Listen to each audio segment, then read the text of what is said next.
Was a busy weekend once again for IPFW athletics this past weekend. On this week's edition of Mastodon Spotlight, we'll talk about activities that took place on the soccer field, the volleyball court, the tennis court, the cross-country course. We'll also talk baseball, softball, and Midnight Madness. Our show is Mastodon Spotlight, and it's coming up next.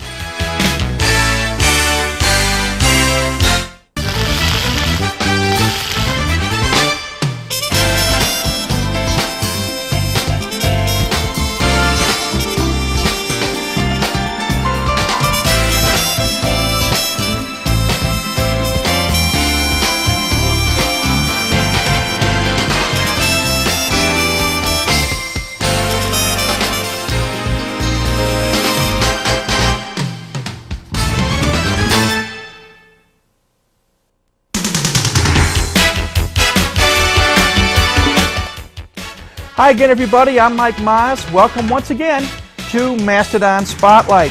Well, as I said a moment ago, a busy weekend. It seems every weekend is busy here at IPFW on the athletic front.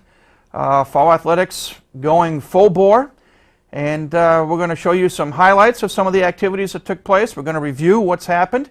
And we're going to start our review this week with women's soccer. On Saturday night, the ladies soccer team took on Wright State, the Raiders from the Horizon League, in a match over at the Hefner Field.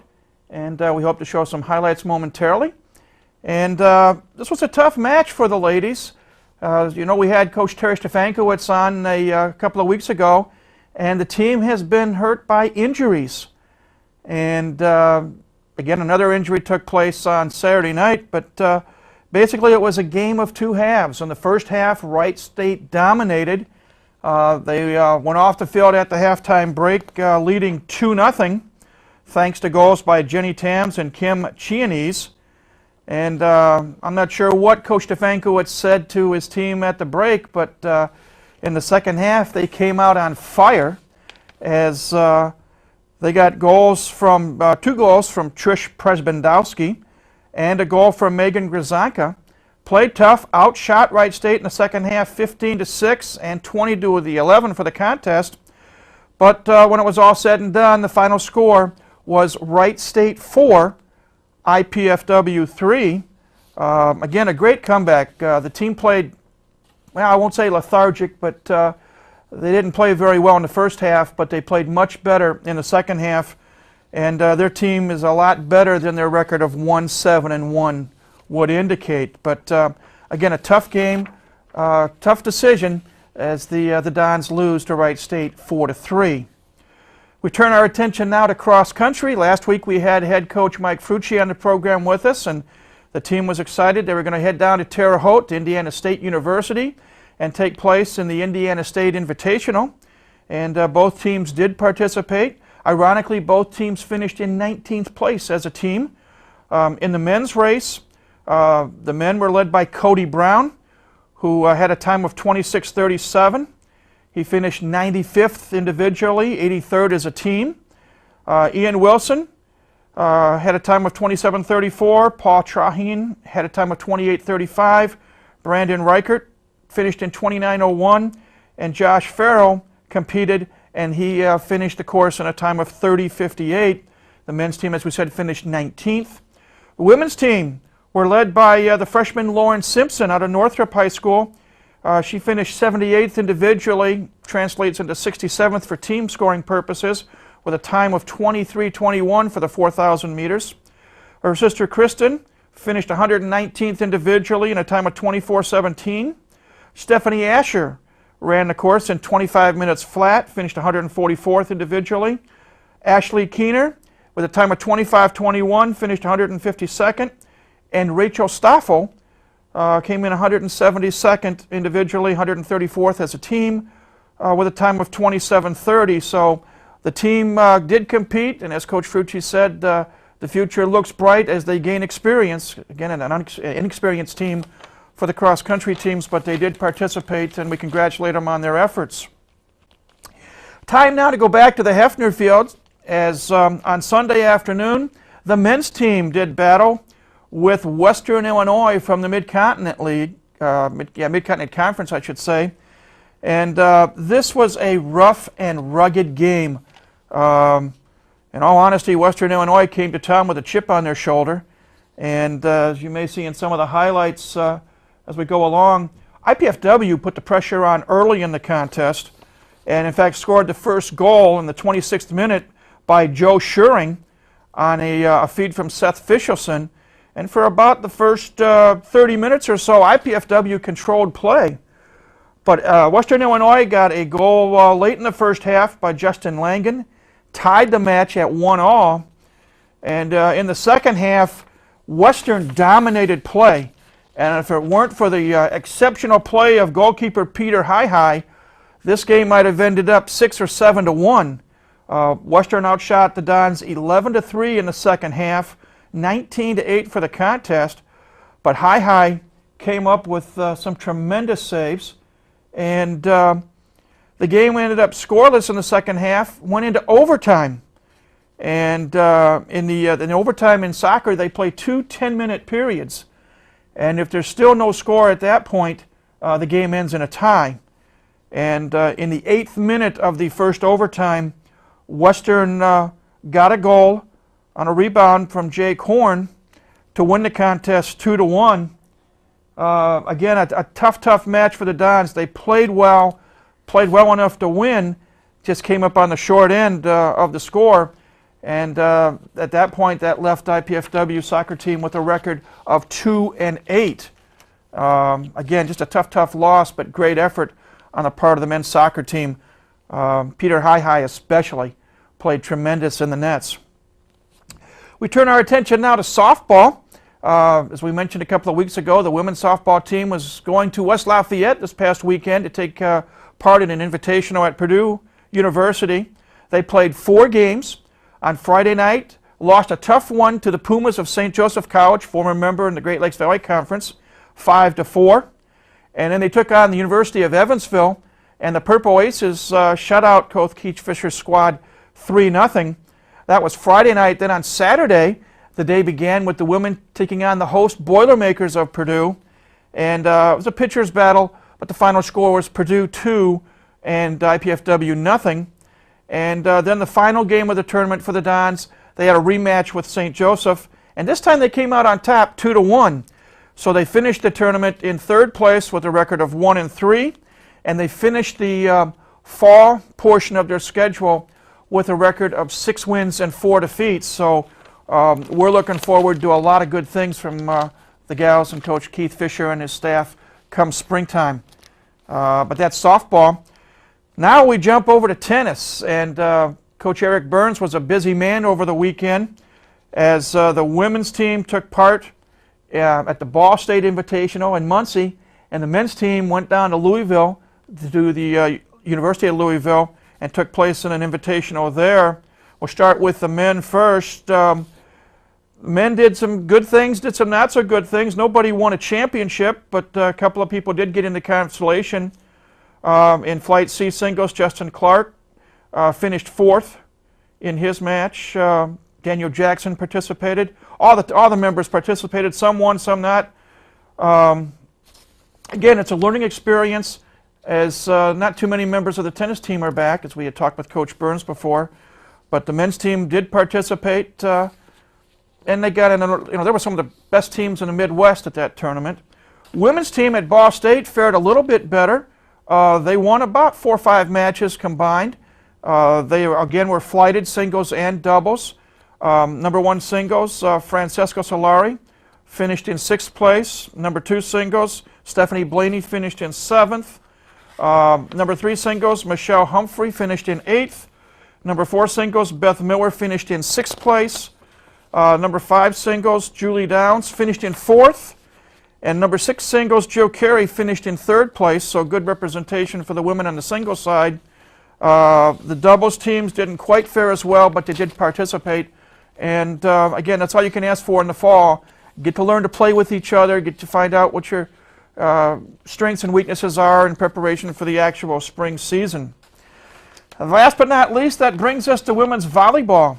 Coach Kelly Hartley's squad took in 3 different matches this past week. Back on October the 1st, last Tuesday, They took on Chicago State, the Mid-Con, went over to Chicago, and took the match in 3 games, winning by scores of 30-27, 30-21, and 33-31.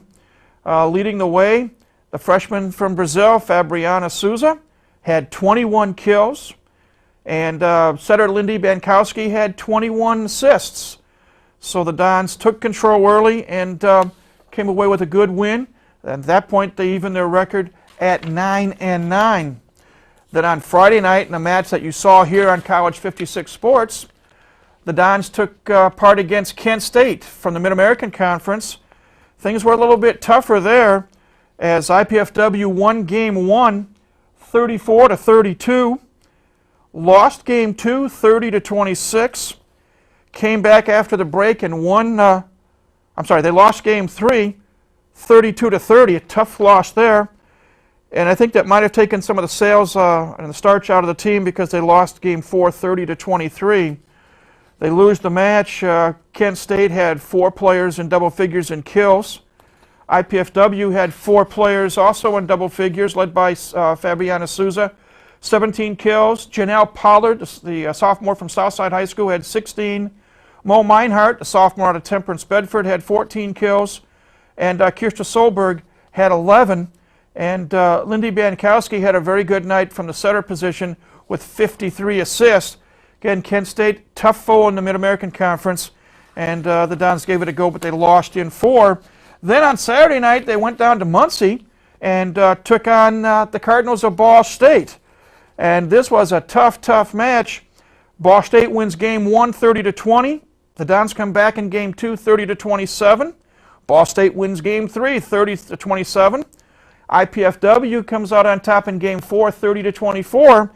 And in Game 5, if you're tied after 4, Game 5 is only rally point scoring to 15. And Ball State got on a bit of a roll, and they won Game 5, 15-7, wins the match 3-2. Janelle Pollard had a very good night for the Dons, leading the team with 23 kills. Fabiana Souza chipped in with 12. They were the only members in double figures in kills. And Lindy Bankowski had 47 assists. So, again, IPFW women playing some tough competition. They are 9-11 overall, but don't let the numbers mislead you. It's a good volleyball team, and they'll be heard from before the season is over. That's it on what happened last weekend. Time now for a break. When we come back, we're going to talk baseball with head coach Billy Gernon. But that's when Mastodon Spotlight returns in just a moment. Matthew Shepard died after he was beaten and tied to a fence. 2 men have been charged. 1 pleaded guilty. You know, my biggest regret after walking into the hospital and seeing him was I didn't tell him enough as a father that I loved him. The thing that I've learned most is that your son is your son and your daughter is your daughter, regardless of whether they're straight or gay.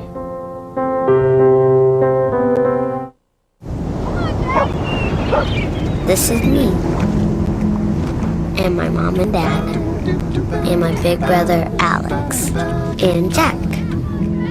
This is the day I learned that sandals got their name from sand, and that the ocean is bigger than all of us. This is the day we all got to forget I was sick. This was my wish.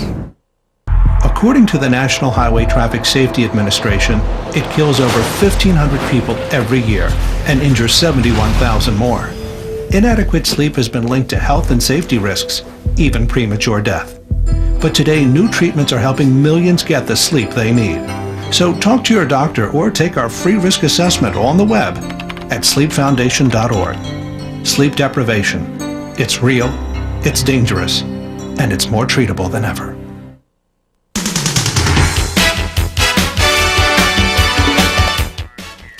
Welcome back to Mastodon Spotlight.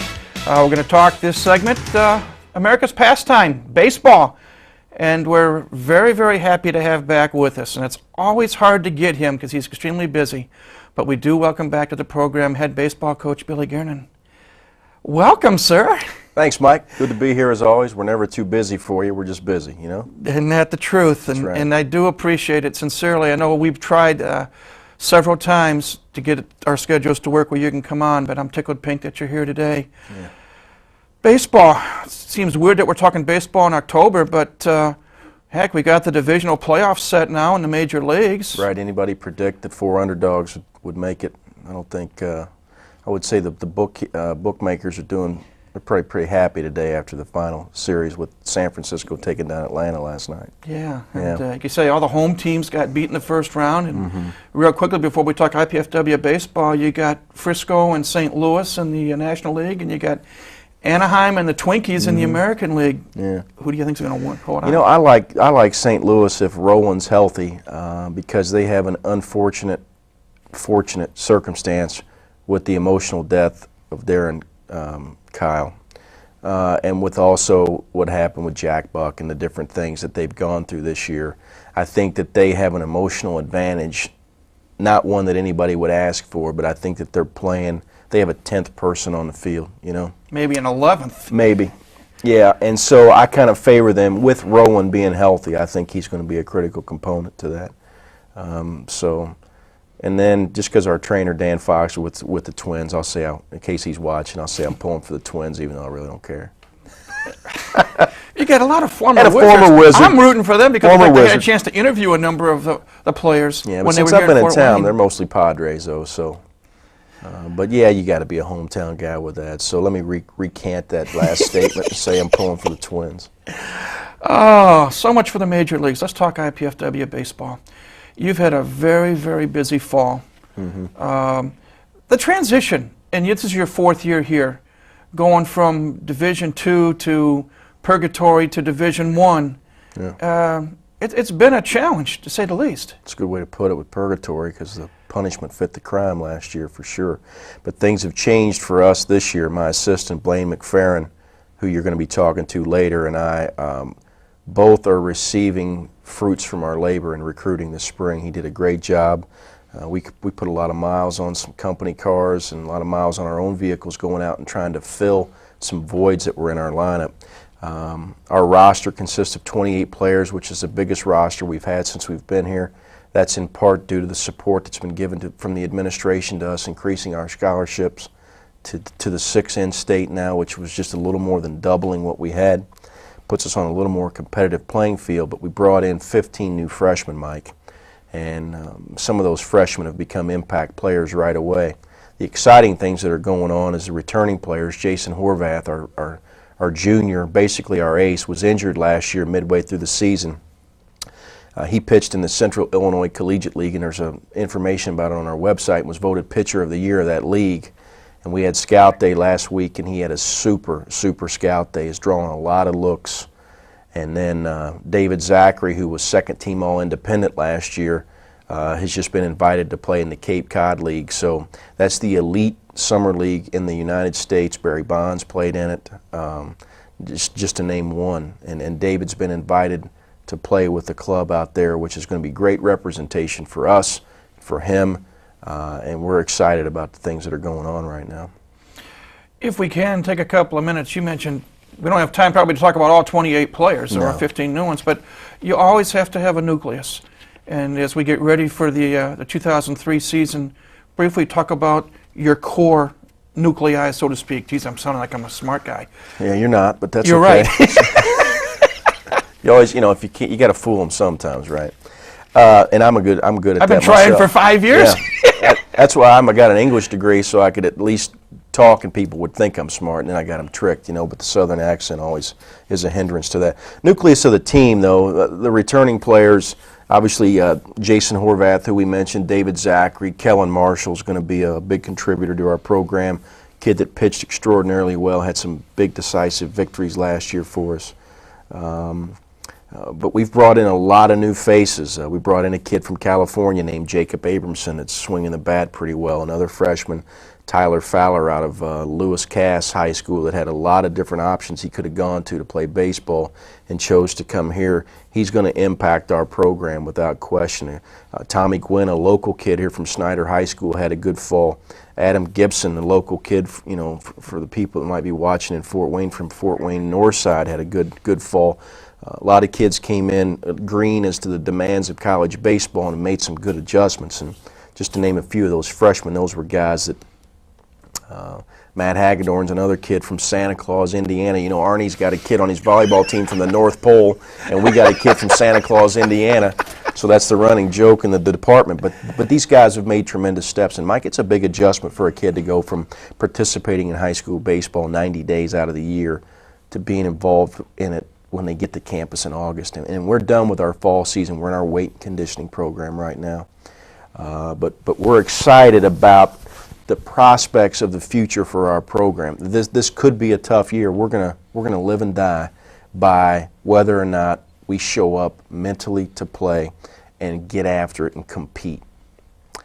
We've got to be a little more dedicated to preparing to win, and then when we get on that playing surface, we've got to really compete at a high level. And if we do that, Mike, I think we're going to be in a lot of our games, and we're going to beat some teams that we shouldn't beat. I had a brief chance to look at some of the names on the roster. You've had a chance to go out of state, and if I read correctly, out of country in one case, if I read it correctly. Nobody out of country. We've got a kid from Salinas, California. Maybe you saw that, the Abramson kid, and then we picked up. I saw the word Mexico in there somewhere. That's a misprint. It's the town is Mexico City. That is North Miami High School down by Peru. Okay. Okay, so that did throw you. Here I'm thinking Mexico City, and you get a chance now that we're Division I, we're going to get our name out internationally. It's a little town down by Peru, just down off of 24. You know, we did pick up some out-of-state kids. That increase in scholarship helped that.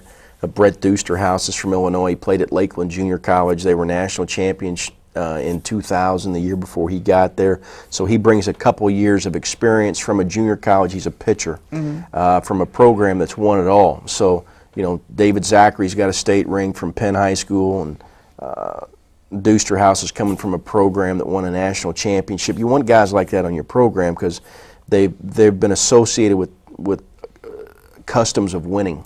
And that's what we're trying to build here. And it's hard to build tradition. I heard Derek Jeter say the other night on an interview when they got beat, he said, you know, all I got to say is that it's hard to win. It's hard to win. And you can never give up, and you got to compete like crazy in order to stay in that playing arena and have a chance to win. But nobody out of country. We're working on it, you know. We get down into Dominican Republic and get one of those quality shortstops with the great hands, you know. We're always looking for those kind of kids. But we got a great nucleus of players, Mike. We're real pleased with the maturity. We're real pleased with the talent, and we're real pleased with the commitment level from our guys right now. One quick question before we go to break. With the increase in scholarships and scholarship money availability, is that making it a little easier for you to recruit? Makes it a little easier, yeah, but you got to remember we're moving up a level, so we're trying to get the same players Ball State, Purdue, Indiana State, Butler, and Valpo we're trying to get. So that makes it more difficult, where before we weren't able to compete with those guys anyway. We made luck into one or two. We have been having some success. We just have to really sell ourselves, which we feel is a good product. Sell our university and the degree, which is an awesome product, and the opportunity. You know, we're going to play Notre Dame at their place under the lights on a radio on a Friday night, and they were in the College World Series, and I think there's a lot of kids that would like to be on that field. We're going to take a break, and when we come back, we've got some interviews. The first one is going to be with one of the assistants for Coach Billy Gernon, and that is Blaine McFerrin. And we'll have that interview when Mastodon Spotlight returns in just a moment.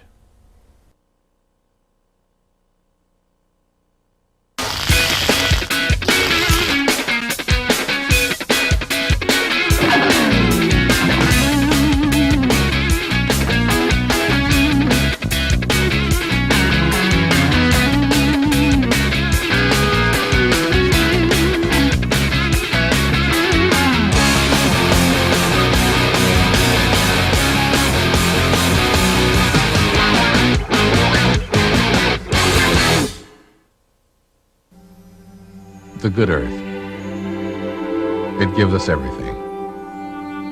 And now you can give something back.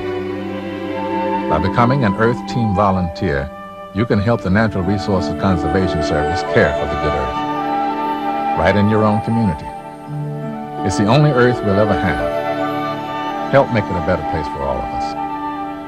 Call 1-888-LAND-CARE to find out how.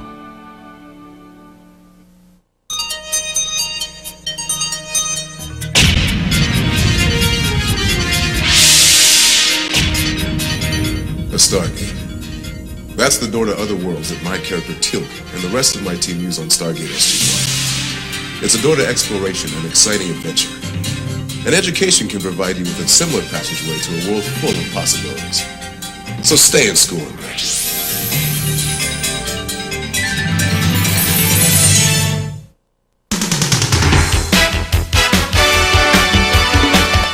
Welcome back to Mastodon Spotlight. Time now for some of my favorite segments on the program, a chance to talk with student athletes, and in this case, a former student athlete here at the university, now an assistant coach on the baseball team. We welcome to the program Blaine McFerrin. Thank you, Mike. Glad to be here. As I said, a former athlete here. You did play here. Tell us a little bit about yourself and how you got here first as a student athlete and then how you got hooked up with Billy. Well, I started off my collegiate career down at Kentucky Wesleyan College. I spent 2 years down there playing football and baseball, small little D2 school in Owensboro, Kentucky. I then transferred up here to IPFW, and I believe it was '98. I played baseball here for a couple years. I hurt my arm. That's when I was under the realm of Coach Gernon. Hurt my arm, ended my career basically. And I started off coaching, which I never regret it to this day. I think it was meant to happen, and I've been in Fort Wayne since then, and I'm still loving it, still doing the job for Coach Gernon and IPFW. Geez, and you didn't think about suing him when you couldn't play anymore? No, not at all. I was lucky enough to get my bachelor's and my master's at the same time. My bachelor's was in secondary education, and then I kept on going to school, and I was able to get my Master's of Science in School Administration. It comes in handy when you work with players that aren't much different than you in age. Yeah, and it was difficult at times a couple years ago when I first started coaching, but now I've built a reputation of loyalty and things that we talk about with our team, and things have been turned out for the best. What's been the easiest part of coaching? Easiest? Is that an oxymoron? No. Easiest part is just the baseball, because you love doing it and you get to go out there every day. That's the easy part. The hard part is everything else. Trying every day to get something out of your players. You say that's the hard part, but it's something you love doing. So you just take it each day and one step at a time, and you just get to sit back and realize how much fun you're having and that you love doing it. Is it easier for you to be able to relate with the players, the fact that A, you're a former player, B, you played here before, and C, you played for Billy? Yeah, that's probably one of the best things as far as me coaching with Coach Gernon. I know what he wants. I know what he expects, and I'm able to relate to the players. I guess you could say I'm part of their generation as far as my age. I'm 24 and entering my second year of coaching, so I'm able to relate with the players a little bit, but I'm also able to relate with the coaching staff because I know what Coach Gernon wants, and I know what he expects, and I'm able to relate to the players and say, listen, you just got to get it done this way. So, yeah, in that aspect, I think I'm able to relate with the players and the coaching staff, and I think that's one of my attributes towards the school and the team. I think I've got time for 2 questions before this segment is over. And unfortunately, it's just a short segment, and I apologize. Maybe we can have you on back in the spring. The first question, your specific responsibilities on the field. My specific responsibilities lie within the outfielders and the hitting aspects. I am, as opposed to last year when me and Coach Gernon and I were both spread thin as far as helping with everything. This year, with the addition of Coach Adi, I'm able to spend more time with the outfielders and the offensive strategies and hitting aspects. recruiting. One thing Coach Gernon talked about was recruiting, and those 3 areas are probably my main responsibilities. Final question. We got about 20 seconds to answer it. Thoughts, hopes, and goals. Obviously, you're getting into the coaching business. Do you see yourself perhaps moving up a notch as time goes by? As time goes by, yes, but I like to take it one step at a time, 1 year at a time, and we'll see what happens after this year. We wish you the best. Congratulations Thank you, Mike. being here. And I know it's going to be a challenge working with the coach, but Absolutely. As long as you keep the hair on top, you'll be in great shape. Hey, we hope so. Thanks again. Blaine McFerrin has been our guest, one of the assistant coaches for Coach Billy Gernon on the baseball team. Time for a break, and when we come back, Billy Gernon and I had a chance a few weeks ago to sit down with Tracy Woodson, manager of the Fort Wayne Wizards, and we talked about a number of things, and I think you'll enjoy that interview. And that interview comes your way when Mastodon Spotlight returns in just a moment. Have you saved a life today? I took 2 flood victims to a shelter. I donated a day's pay to help a family that lost everything in a fire. Have you saved a life today? I teach a class in infant CPR. I donated a pint of blood. Have you saved a life today? No, but today somebody saved mine. The American Red Cross. Together, we can save a life.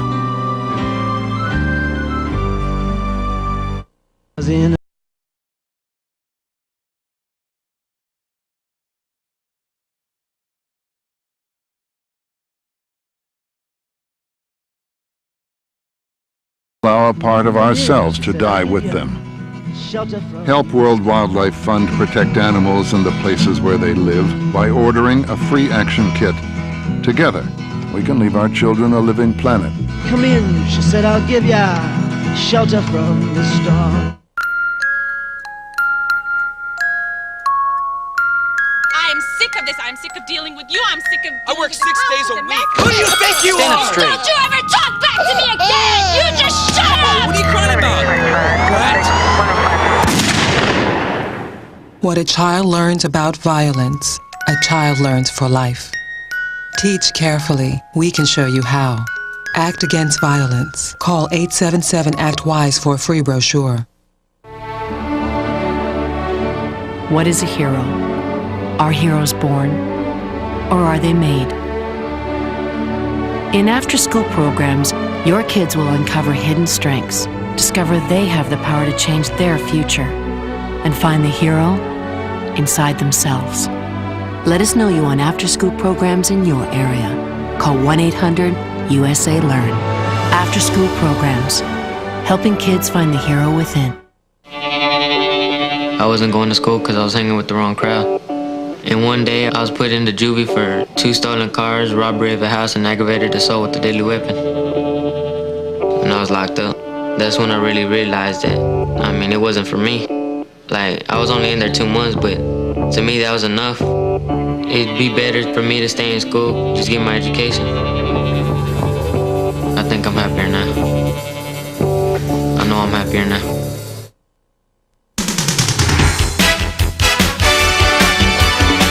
Welcome back to Mastodon Spotlight. Our topic this week is baseball. We've been visiting with the head coach of IPFW Baseball, Billy Gernon, and now we have a chance to have a special guest on the program as we want to welcome to IPFW and Mastodon Spotlight the manager of the Fort Wayne Wizards, Tracy Woodson. Tracy, welcome. Thank you, Mike. Could you kindly tell us a little bit about yourself for our viewers out there? Well, this is my 5th year managing in professional baseball. I played for 14 years and from Richmond, Virginia, and so this is a little different territory for me, but I really enjoy. I've enjoyed Fort Wayne. The people here have been outstanding. Wish we'd have done a little bit better, but that's what happens in pro ball. 14 years, that's a long time. Who are some of the teams you played for? Well, in the big leagues I played for St. Louis and Los Angeles. I wish more of the 14 years were in the big leagues, but I spent quite a few years in the minor leagues. My last year was in Columbus with the Yankees AAA team, and had a couple years in Albuquerque and Louisville. So I've traveled a lot with baseball. But you do have a ring. And yeah. Can you tell us about getting that World Series ring? Well, I was on the team in 1988. I think all you have to say is it's a Kirk Gibson home run World Series. It was the second most thrilling event for me. My first big league home run was off Nolan Ryan, and that was individually probably my best, but what happened in 1988 was very special. Nolan Ryan. Billy, you're a former pitcher. Yeah, I don't know if Tracy would have had too much trouble with my fastball if he's taken Nolan Ryan out of the yard. What's it like facing a Hall of Fame pitcher like Nolan Ryan? Well, actually, we were only 8 days into my first season in the big leagues. I was, I don't know, 24, 25 years old, and yeah, you know, the players up there, they really help you. And I just said, you know, what do I look for? And they said, well, he doesn't know you, you don't know him, you're going to get a fastball. And it was first pitch. I just swung as hard as I could, probably, and I sprinted around the bases, and it's hard to recall. Everybody says, what was it like? It's hard to recall when you go back and try to remember exactly what happened. All I know is I ran around because I did not want to get drilled the next time up, but that didn't work because the next pitch was at my head, and he knocked me back off the plate. But you know, I think as a young guy, you try to step right back up there. I think my knees were shaking when I stepped back in the box again, but I didn't want to show fear, and so that's what happened. And I'd be remiss if I didn't ask you, you mentioned the Kirk Gibson home run in Game 1 of the series. Talk about the atmosphere. I mean, you guys are down. The Eckersley comes in, one of the premier save artists of all time in baseball, and here's Gibby hurt, not even in the clubhouse. I mean, in the dugout for most of the game. Describe the feeling. Well, he said before the game even started, he goes, "I'm not going out for introductions." He was not even out there. He did everything he could with the trainers that day, and he just said, "I can't go." And for him to say that, he was hurt. This guy was the ultimate leader. He played hurt. He just did things during the season that you don't see. Big guys like that, his running, his ability to break up double plays. He had a lot of football mentality that he played at Michigan State. He had a lot of that in baseball, and he just wasn't to be seen. And came in the ninth inning and had one of the bat boys honestly go out and say, "Tommy, come see me." And he went back there and he said, "You get somebody on." He said, "I'll give you the best at bat I can." And if you watch the at bat, it's the balls he fouls off, and he was limping and he couldn't run, and when he threw the 3-2 slider, and the thing that's funny is they had a scouting report on Eckersley and said he has a tendency to throw 3-2 sliders to left-handers. So our advanced scouts did a magnificent job with that, and when he hit it, it was the most unbelievable thing. I mean, for 15 minutes straight, 55,000 people were just going crazy, and yeah, I was just fortunate to be there to see that. Just think if we had 55,000 people watching the Mastodons play. Take 5,000. Yeah. That's arguably, though, the Gibson home run, arguably one of the greatest, most exciting moments in the history of the game. I think you could put it in there with. I guess ESPN's doing something, you know, for the World Series, picking that, and I just think I think it's unbelievable what had happened. If you're in Dodger blue that year, you have a tendency to be a little partial to that swing, but you know, I never even grew up as a Dodger fan. I always liked the Dodgers, but was an Atlanta fan. I told you back when Biff Pocoroba played, so I was a genuine Atlanta fan. I wasn't a Chipper Jones bandwagon. That's a Phil Niekro. Phil Niekro. I was a Braves fan. I was a Braves fan. I grew up in Richmond. I saw the guys go right through AAA, and that was my dream was to be with the Braves, but it happened across the country. You mentioned this is your 5th year as a manager. What led you to take that step from player to manager? Well, I tell everybody when I was in the big leagues, I got to sit and watch a lot, but you know, I had Lasorda, who was probably the ultimate motivator, and I had Joe Torre as my other manager in St. Louis, who just sat there and let you play, and just, you know, was very calm, and you can see that now watching him manage the Yankees. But I took everything I could from every manager I had, and would always try to see what they were going to do is what I would do. And even when I played, I always knew I wanted to coach. I think I have the ability to communicate, to get across a point to young kids, and that was my goal, just to move back up. I figured after my year in Columbus, I was not going to get back to the big leagues as a player, so I wanted to do it as a coach or manager. I know last year, I believe you were a manager in Double-A. The Wizards are Single-A. As you say, you played in the bigs. You finished your career Triple-A. Can you briefly talk about the difference in the levels of baseball today on the professional side? Well, young kids right now don't have a serious reality of where they're at. A lot of these kids think they're close to the big leagues in A-ball, and they are very far away. You know, I tell these kids, if you get to AA, you got a chance to get to the big leagues. Especially with the Padres, these teams that are strapped for money, they will take young kids from AA in a heartbeat. You know, you take teams like the Yankees and the Indians and the teams that have a lot of money. They can go ahead and stack their AAA team with veteran players, and if an injury happens, then they can make a quick call to AAA. The Padres don't have that luxury, and they rely on their farm system. And I tell these guys, if you guys can, you know, you work your way up, you work hard, you get better, you got a chance to play in the big leagues in San Diego. Billy is the head coach here at IPFW. You get a similar situation. You've got a number of young men ranging anywhere, so I'm guessing from 18 to 22 years of age. And Tracy with the Wizards, I know Justin Germano started out the year 19 years old. We got some people 22, 23, 24-year-old. What's the biggest difference you see in terms of maturity between an 18, 19-year-old and a 22, 23-year-old? You know, Tracy and I talked, I don't know, a few weeks ago or maybe a month ago about the difference in minor league ball and college ball, and the attractions to both of us to both really different styles of play. I think one, the most obvious, is that his guys are getting a check at the end of the month, and my guys are playing really to represent the school and to get a degree. But to your original question on level of maturity, it depends on the kid. I mean, I've got a guy, we've got a kid, I'm going to just use his name, David Zachary, even Kellen Marshall, guys that come in here as freshmen that are just at a maturity level and even at a performance level that you hope your juniors will perform at. And then we've got guys that need to understand the college game, that need to understand the difference, and they were seeing 80-mile-an-hour pitching that they could pull every outside pitch that they saw, instead of knowing now that somebody has a chance to overpower them and they've got to be able to hit the ball to all sides of the field now. Where in high school they don't. So I think the adaptation that they make, number one, is time management, to college courses, to practice, and being dedicated to succeed in both of those. And then to be able to mature as the game goes. And just like Tracy said, those guys over there in Wizard Stadium are entertaining ball players. And I can't speak as well as he can, obviously, but they are miles from the big leagues to playing for Bobby Cox and Joe Torre, where my freshmen that come in now, as the program's got more scholarships and we're Division I and we're expecting more, the maturity level is more important to be in a situation where it's 8 to 7 and you've got a chance to knock off a Big Ten school, handling that pressure and succeeding and believing in yourself. And typically freshmen, and even you, Tracy, the guys you get early, aren't at that level. Even if they were great college players, it's another step, and they got to find their niche in that new level that they're at.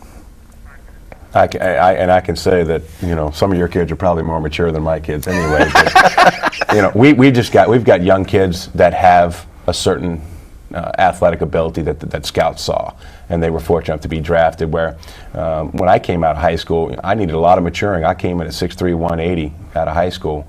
You know, I was a shortstop. I put on 40 pounds, so that type of physical maturity, you know, benefited me to go into college.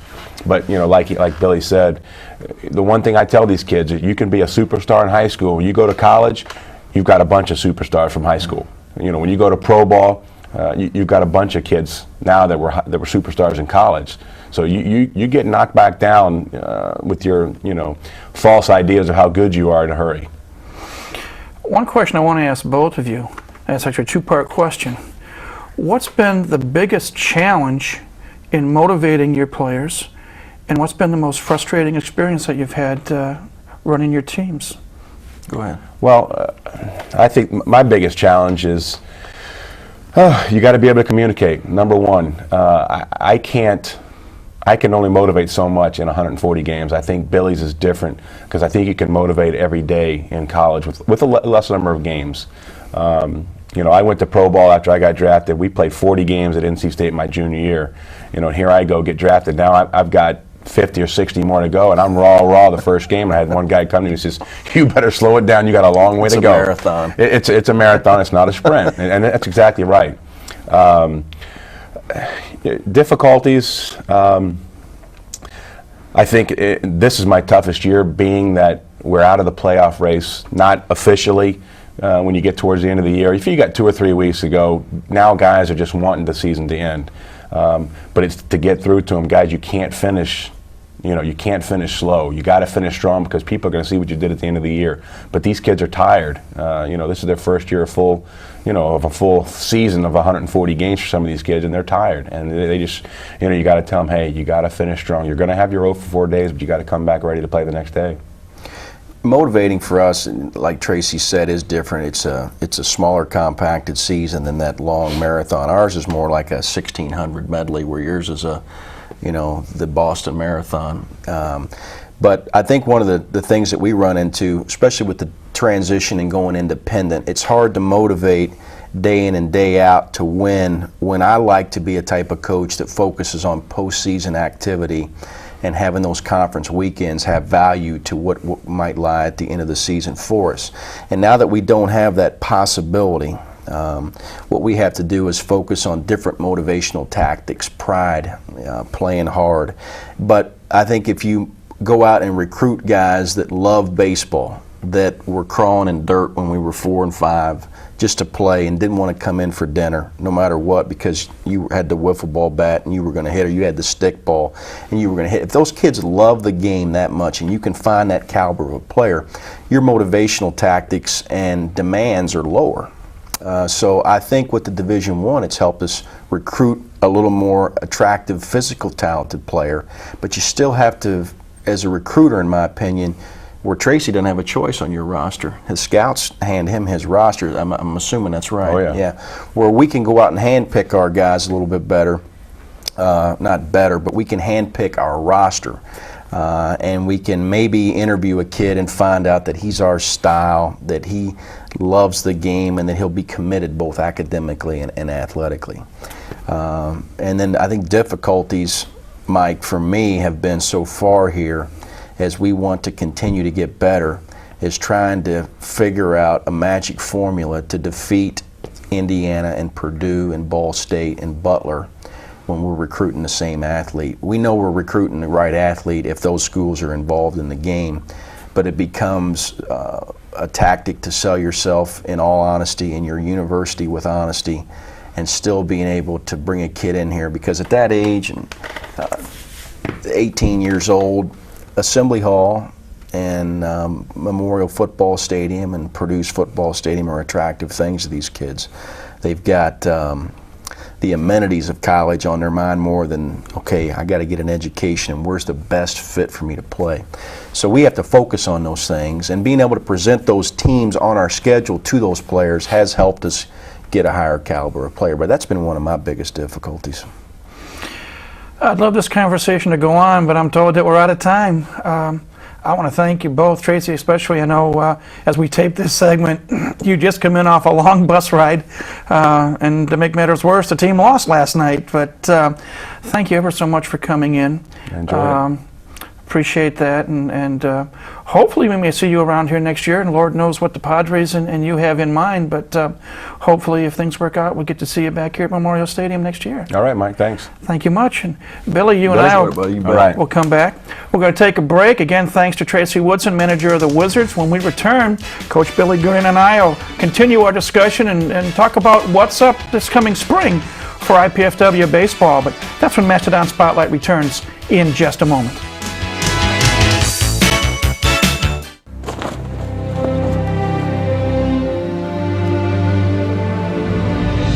They came from every corner of the country. From small towns and big cities.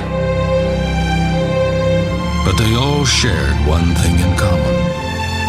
They belonged to a family called Marines.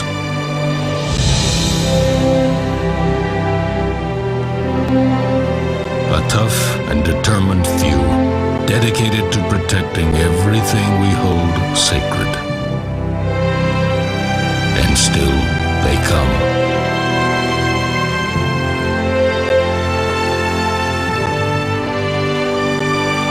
Celebrate the 225-year history of those proud few who have earned the title Marine.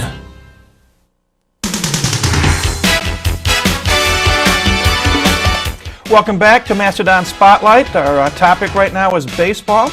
We welcome back for this final segment on baseball head coach Billy Gernon from IPFW.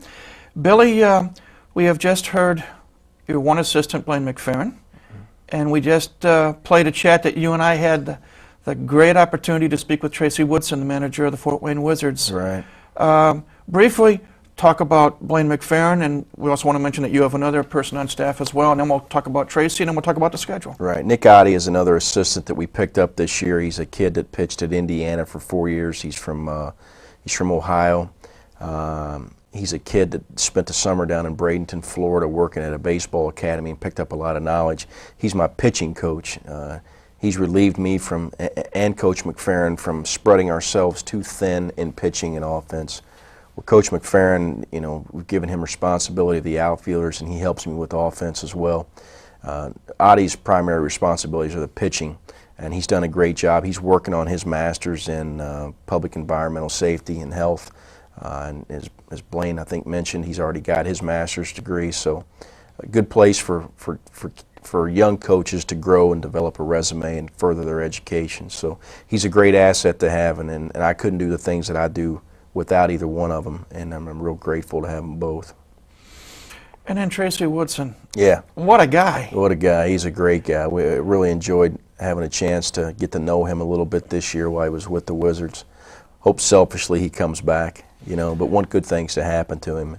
He's a great baseball guy, and, you know, it's a little inspiring to sit by a guy with a World Series ring that sat in the dugout with Tommy Lasorda, you know, and pitched with the Bulldog, Oral Hershiser, and got to witness that monumental, arguably the greatest moment in baseball history when Kirk Gibson hit that home run off of Eckersley. I mean, it's phenomenal to have sat by a guy and to know a guy that was there in uniform. I mean, and he's a human, because he talks to you. He is. He doesn't put on persona or anything like that. He's just a normal guy who loves baseball, loves basketball too, but we'll talk about that in a future show. But be a great guy to go fishing with, man. You know, he's just a real simple person, and makes him even more attractive as a friend, you know.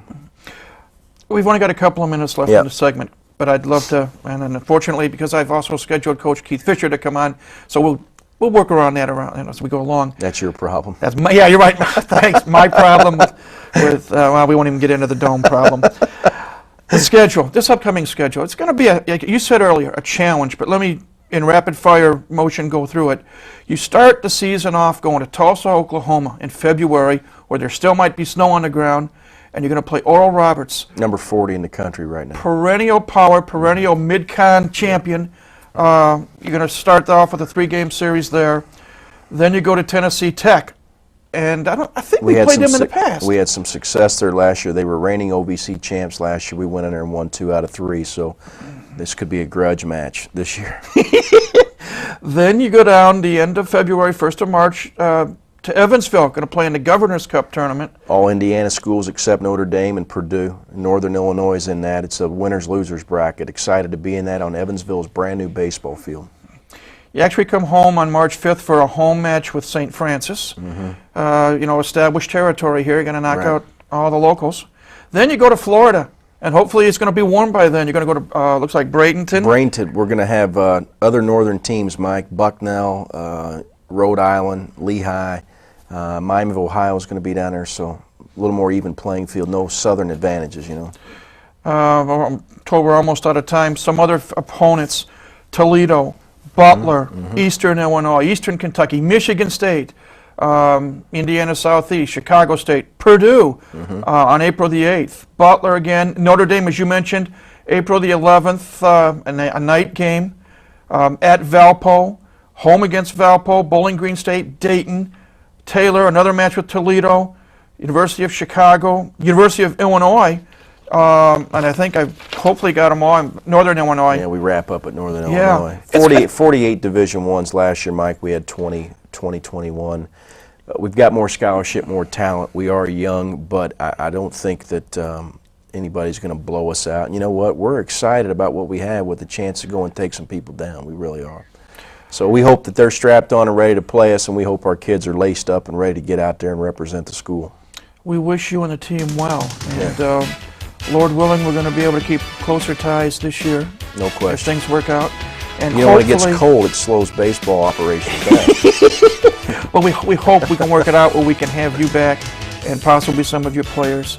And hopefully we'll get some highlights as well. But yeah, that'd be good. Good luck this coming season. Yeah, thanks, Mike. Good to be here, bud. Billy Gernon's been our guest, head baseball coach here at IPFW. We'll take a break. When we come back, as promised, we're going to chat with Keith Fisher, women's softball coach. But that's when Mastodon Spotlight returns in just a moment.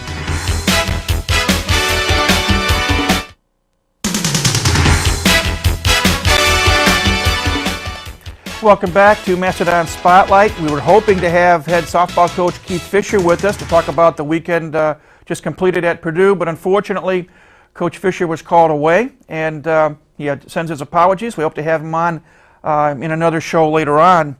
But in the meantime, we're going to tell you what's going on this weekend. Again, another busy weekend here for IPFW Athletics. We start with men's soccer. As you're watching this show, the men are doing battle over at the Hefner Fields against Western Michigan from the Mid-American Conference. We'll show you highlights from that next week. On Sunday, they travel to Chicago to take on the Blue Demons of DePaul. And then on Monday, they go down to Indianapolis to take on the Butler Bulldogs. So 3 tough matches in 4 days for the men's soccer team. We wish them well. Women's soccer are also going down to Indianapolis on Monday, as they will also play Butler in a men's-women's doubleheader. In women's tennis, the team travels to Detroit on Sunday, take on the Titans of the University of Detroit Mercy. Women's volleyball, the team is down in Evansville tonight and tomorrow. They're going to be doing battle against Wisconsin, Green Bay, Southern Illinois, and the host, Evansville Purple Aces, so we wish Kelly Hartley and her team well there. Cross-country teams travel to Kalamazoo to take part in the Bronco Invitational hosted by Western Michigan University tomorrow. We wish them well there. And last but not least, we finished the program with the what's going to happen later tonight at the Hilliard Gate Sports Center, as it is Midnight Madness at 12:01 a.m. Officially, the men's and women's basketball teams can begin practice and not get into sanctions with the NCAA.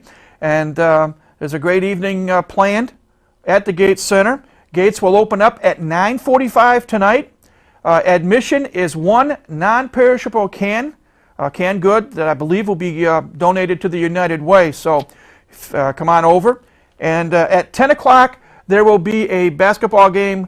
Members of radio station K105 will take on members of the IPFW faculty, and we'll see who prevails there. Then there will be a comedian by the name of John Hopkins. He's a comedian, magician, and who knows what else, but he'll entertain after the basketball game there. Then there will be a couple of other contests. A shot for tuition for a free semesters of tuition. That will take place, and I believe it's a half-court shot. People will get to answer a trivia question. Those who answer it correctly, their name will be thrown in a hat. A person will be drawn, and they'll get a chance to sink a shot from half-court. And if they make it, they get a free semester's tuition paid for them. So good luck to somebody there. Also, a shot for $10,000 will take place, or a chance to win $10,000. Names that aren't drawn from the hat for the shot for the tuition, there will be a drawing there. And if somebody can make a layup, a free throw, a three-point shot, and a half-court shot in 25 seconds or less, they can win $10,000. Then again at 12:01 a.m., the women's and men's basketball teams will be introduced to the crowd at the Gates Center. They'll do a little warming up. There'll be a three-point contest, men's and women's, where the winners will face off against each other. And then each team will have a 10-minute scrimmage. And this year, yours truly is not officiating, so that's a break for everybody. But you'll get your first chance to see the men's and women's basketball teams of coaches Doug Knoll and Bruce Patterson, respectively, take to the court. So, again, a busy weekend. We invite you to come out to the Gates Center. And if you can't make it, tune in next week. As always, we appreciate you tuning into Mastodon Spotlight. We'll show you what's going on with IPFW Athletics at that time. But that's it for this edition of the program. Again, thanks for tuning in. And until next week, this is Mike Maas saying, have a great week and go Dons.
To say that last weekend was a busy weekend for IPFW athletics would be an understatement.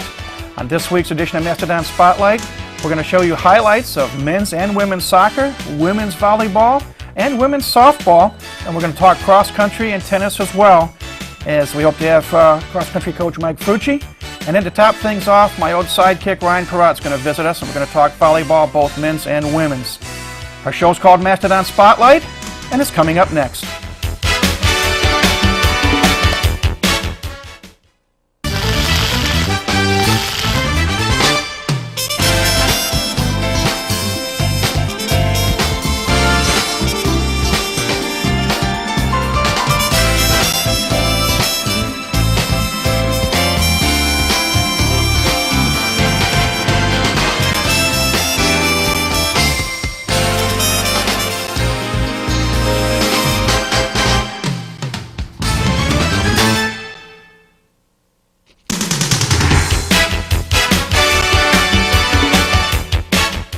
Hi again, everybody. I'm Mike Miles. Welcome to another edition of Mastodon Spotlight.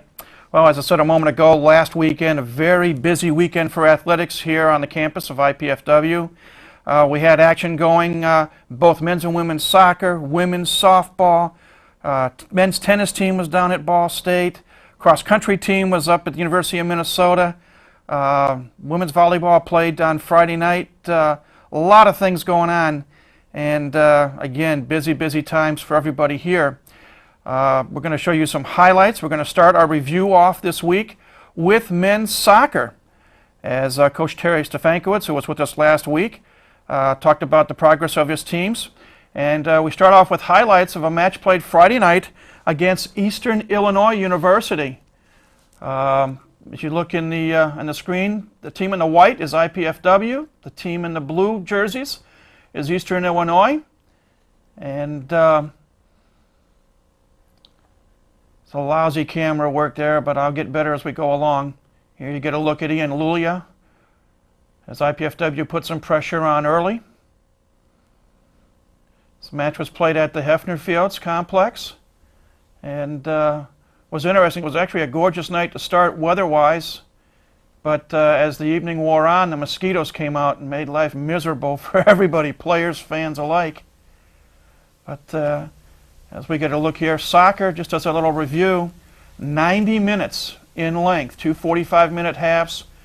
Occasionally there could be stops for injury time and that sort of thing. As you see here, IPFW on the attack with a corner kick, good save by the Eastern Illinois goalie. You'll see a lot of that as the match went on. And here we got a sequence with the Mastodons putting pressure on. You had a number of corner kicks. Again, this took place on Friday night at the Hefner Fields. Eastern Illinois is the opposition. IPFW with another corner kick coming up. This is early first half action. Again, unsuccessful on the kick, but again, pressure. And Coach Stefankowitz mentioned last week on the program that he wants his teams to be aggressive.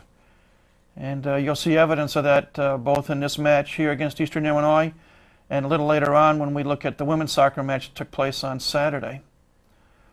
Third corner kick in a row for the Dons. Again, another good save by the Eastern Illinois goalkeeper.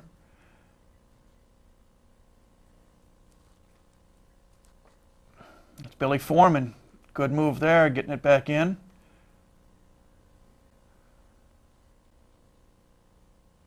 Eastern Illinois finally able to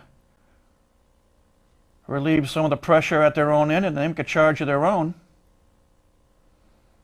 There's Foreman dribbling it up.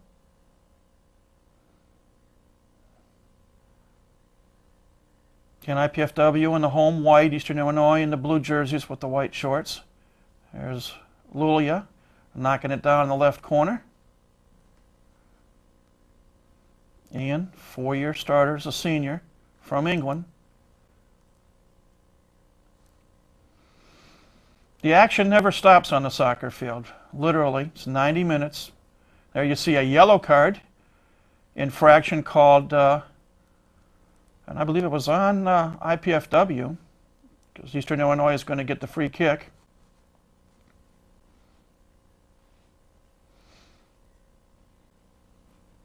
And coming up, you're going to see Eastern Illinois on the attack, and you're going to see how the IPFW defense was at work.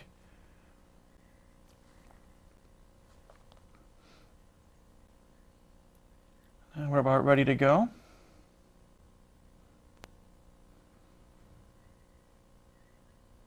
Soccer field is a little bit longer than the football field, a little bit wider as well. There's Seth Fishelson. Good defensive play there. And you're going to see a give and go, and here's Fisherson knocking it in the net for the goal. And that gives IPFW the early 1-0, or as they say in soccer terminology, 1-0 lead. Teammates congratulating Seth Fishelson. As we look at the clock, it came in the 8th minute of the contest. So IPFW was up 36-24. And Eastern Illinois gets the ensuing kickoff, and they come back and they challenge.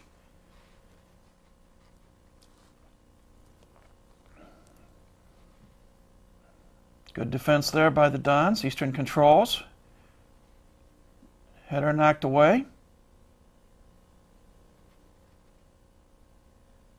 But Eastern's going to keep controlling, and you're going to see a kick here coming up, and you're going to see a nice save by IPFW goalkeeper Peter High. Up, in, and a good save. The Dons had the early lead. It was 1-0 until late in the first half when Jimmy Clatter scored for Eastern Illinois to tie it. It was 1-1 at the half. Clatter added a goal in the second half about 13 minutes in, and the final score was Eastern Illinois 2, IPFW 1. Tough loss for the Dons, but they did play well. They did play hard. It's one of those nights when the ball just didn't go on the net well enough. That was Friday night. Then on Sunday, the team traveled to Detroit to take on the Titans of the University of Detroit Mercy. And unfortunately, they fell that day as well. They lost 3-1, the only goal scored by Seth Fishelson. So tough weekend for the Dons, but they are giving a good effort. That was men's soccer. Friday night, after the soccer, we moved over to the Gate Sports Center, and we had a chance to take on, to look and see the women's volleyball team in action as they took on Oakland University, the Grizzlies, members of the Mid-Continent Conference.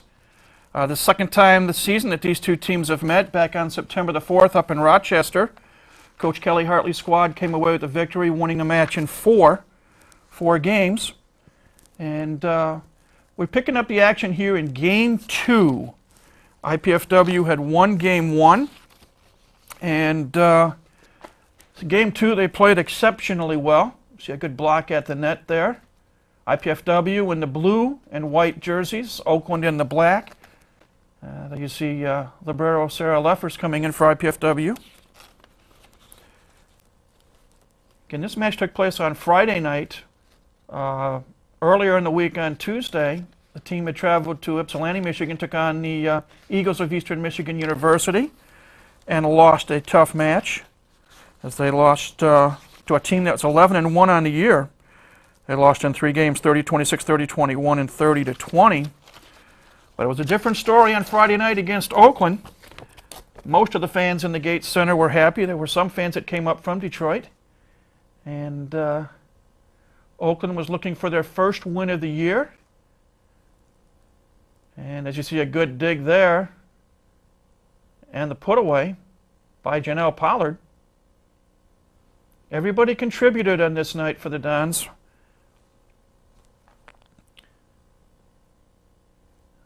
As you see, IPFW serving. Nice tag team block between Mo Meinhardt and Lindsey Brammer. Now you're going to see Lindy Bankowski serving. As I say, the Dons were on a bit of a run. Fabiana Souza with the kill. Freshman from Brazil playing very, very well.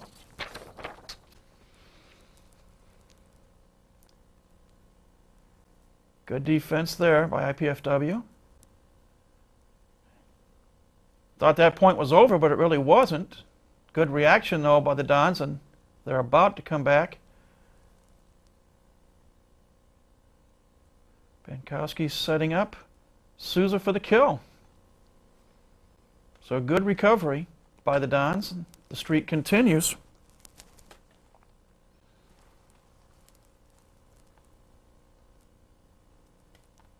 Going to remind you later in the program as well, we're going to talk to Ryan Peratt. Ladies return to the Gates Center tonight, as a matter of fact, Friday night, for a match. It's going to be televised here in College 56 immediately following our program. We'll talk more about that a little bit later. Again, this is action in Game 2. It's a best of 5. They play rally point scoring, point on every serve.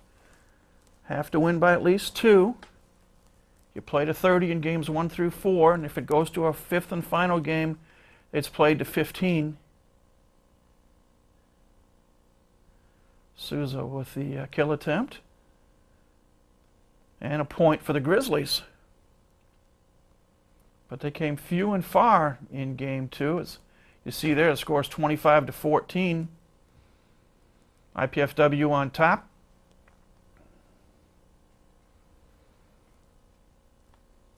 Defensive return there. Good dig. And point to the Dons. I believe that was Kirsta Solberg with that dig that saved it for IPFW.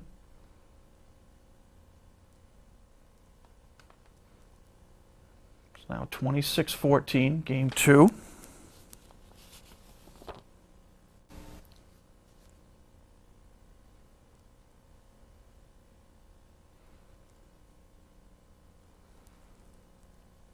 Good play there at the net. 27-14, 3 points away from victory in Game 2. When a team gets on a run, momentum really makes them play better, play harder. They know they can hit the shots. Good kill there by Mo Meinhardt. The sophomore out of Temperance Bedford High School took the set from her high school teammate, Lindy Bankowski.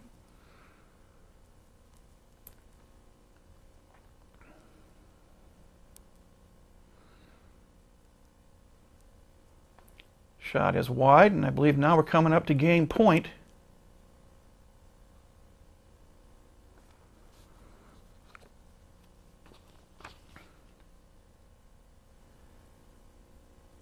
Good tag team block at the net by Brammer and Meinhardt, and the Dons win 30-14 in Game 2, and they went on to win Game 3 30-27, so they win the match 30-26, 30-14, 30-27, and they improve to 8-9 on the season. Oakland drops to 0-15. Now that's women's volleyball. That was Friday night. Now we're going to turn our attention to what went on Saturday.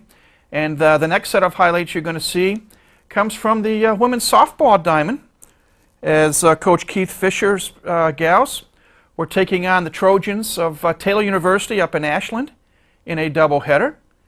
And a unique venue for filming, I have to admit, up in the new press box, which is right between the baseball and softball fields here at IPFW. IPFW is on defense. Taylor in the gold shorts, both teams wearing blue shirts. Softball, an interesting game for the women. 43 feet from the pitcher's mound to home plate. The bases, I believe, are 60 feet apart. Coach Fisher mentioned to me Saturday that NCAA guidelines, the left and right field foul lines need to be 190 feet in length, and straightaway center field is 210 feet. But one thing you'll notice here about women's softball, there's always action. Not as much power as you would think, and not as much power as in baseball. But you get a look now with runner on first for Taylor, thanks to a base hit. In softball, it's advance the runner. And a lot of times you'll see either a base steal, you'll see a bunt attempt there, goes foul. But when we talk about action, here's a classic situation. The infielders, first and third, are in. There's a foul ball. Good effort by catcher Crystal Fisher for the Dons. Just couldn't quite come up with it. And here's a fly ball that the right fielder misses. Allows the runner on first to advance to second. The batter safe at first. So now the Trojans got something cooking. Got runners on at first and second. And again, there's a foul ball there. Third baseman charges in. First baseman charges in. Shortstop goes to cover third. Second baseman goes to cover first. Outfielders creep in. A lot of bunting in women's softball. That's why you have to be on your toes. Again, this took place Saturday, late Saturday morning. First pitch was at 11 o'clock. This is game one of a doubleheader. Good play by Fisher trying to catch the runner at first napping. Just wasn't quite there.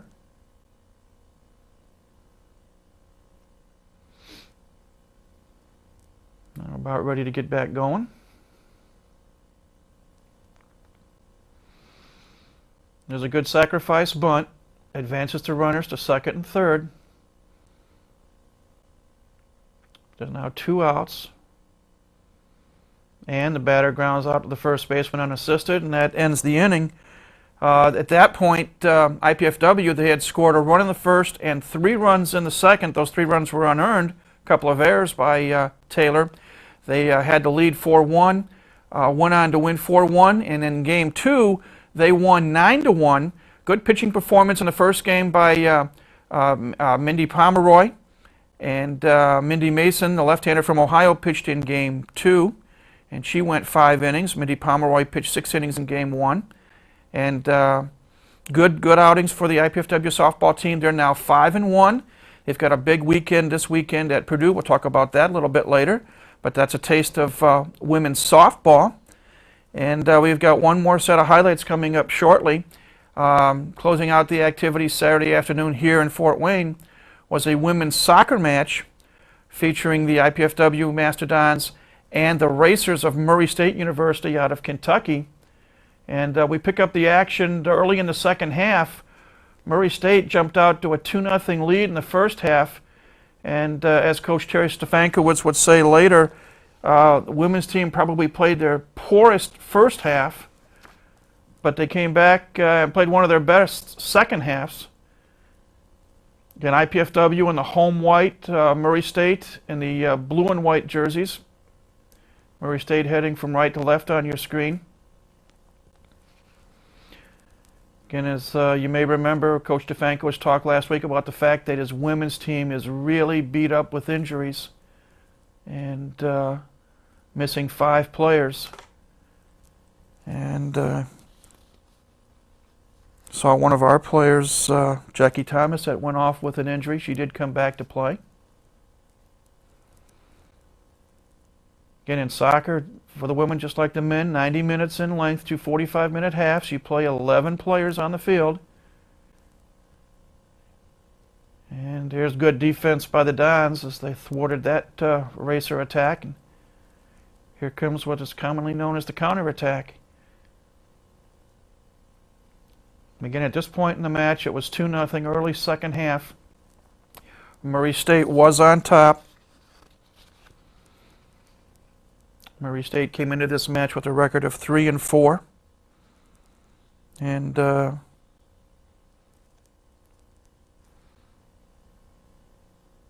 they put the ball into play following a brief injury timeout.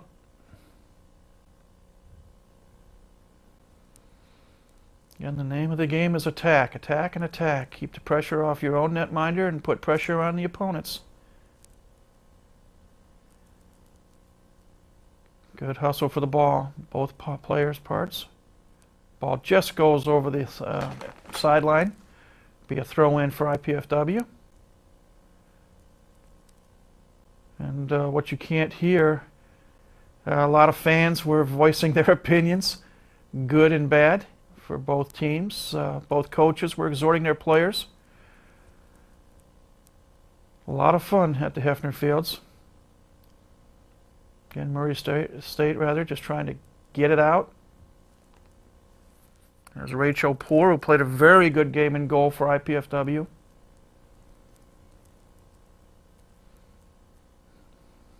Now we're going to go back on the attack with the free kick.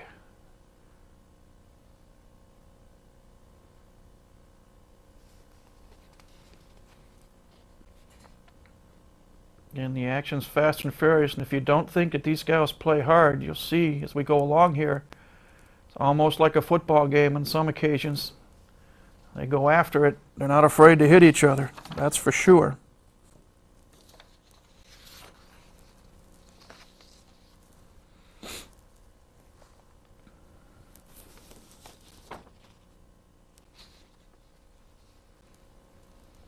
Field is a long field, both long and wide. Got a throw-in coming in for Murray State. And there you see the bouncing ball.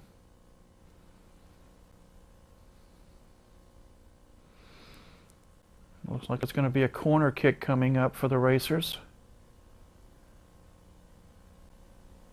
One thing Coach Stefanko had said last week, corner kicks have been a problem for his teams. The opposition has netted some goals off corner kicks, hoping to improve that and defend better.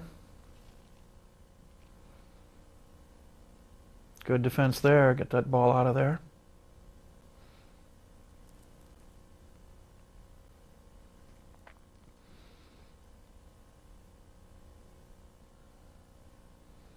Racers in the blue and white, as we said, IPFW in the home white. Good header there. Now we contain control, we get some control. No foul called there. Good hustle. Murray State kicks it out. We block it. Ball knocked away momentarily. Kicked upfield.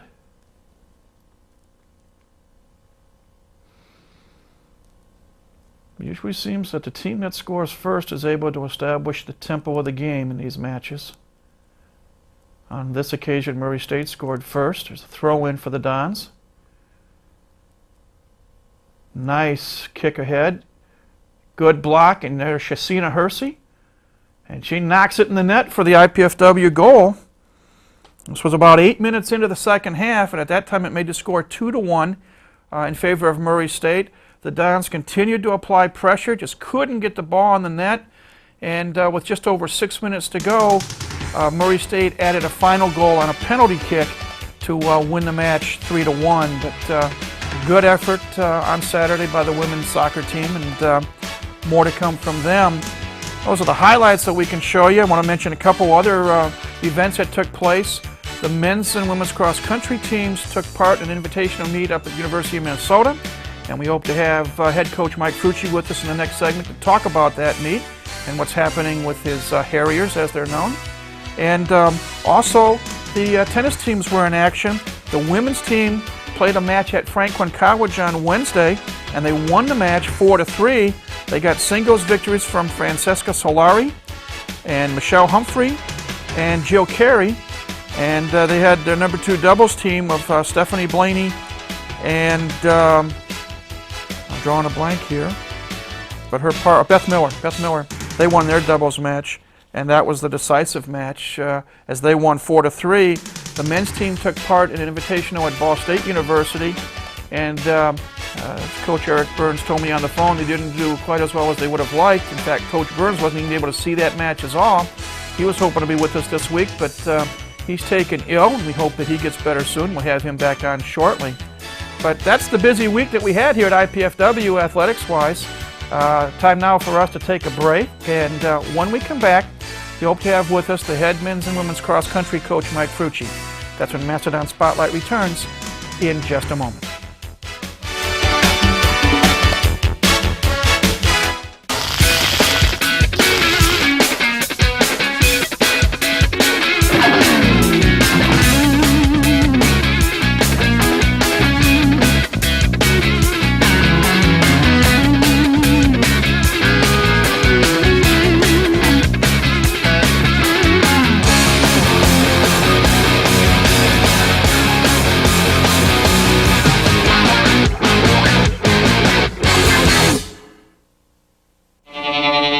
wasn't going to school because I was making money stealing cars. Well, I was 10 when I first got involved with drugs. I skipped school because, nobody cared. When I first got pregnant, school was not important to me, so I dropped out. Well, if I don't finish school, then I can't go to college. That's the whole point of what I want to do with my life. I still need to go to school to make it for myself. I think I'm happier now. I know I'm happier now. Hello, my name is Estelle Ward, and I'd like to speak to someone about my daughter Ruth's financial aid. Hello, yes, I'm Ruth Ward's mom, and I was hoping the university might reconsider.